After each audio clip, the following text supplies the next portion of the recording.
Koronavirusun okxoja uğraşay farınçınıştı noca şadaqşay ırtada imacı. Aftamay şayumay agdımız şxışt ıxşaşa da fanzay aştma. Doğun faraştada imacı zabaqıştı. Axam barakkanan tavdıştıştı monitoring kamarajın sosu oficialun saytı.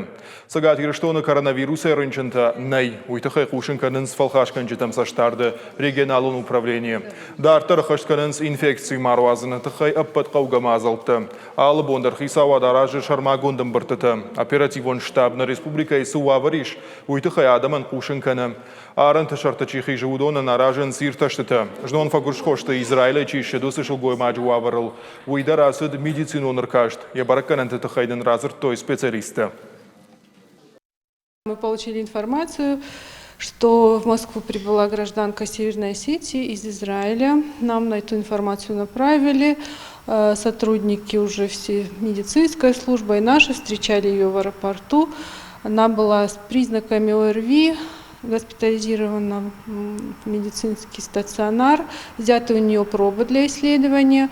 И вчера результаты показали отрицательный результат на коронавирусную инфекцию. Диагноз у нее ОРВИ.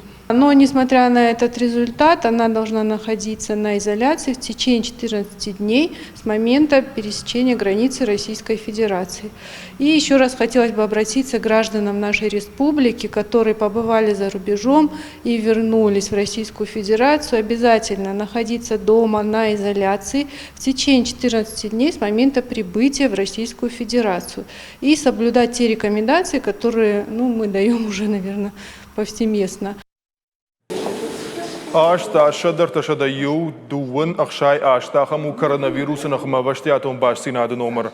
Етухи иш кажда состазинады унафы. Бафыштай республика ишарлауаг. Барналы иш злоным бартатарашын. Ақшанадон бінатты ақаштайшты аққад евғудбонты маша. Күштарлауын көттой кинотеатрты ама спортивон залты. Специалист адамай курын самая нақуаджы аттама массовой. Фулдарыгом ждахой шывалатты даш синадмы.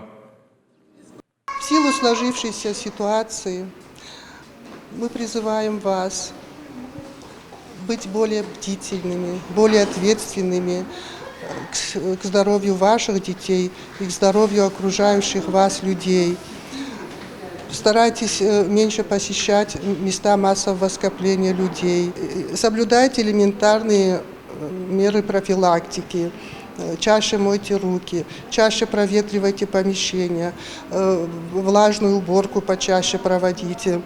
Несмотря на то, что у нас в республике не зарегистрировано случаев этой инфекции, все равно мы должны быть бдительны, мы должны быть ответственны, чтобы оградить нашу республику от этой инфекции.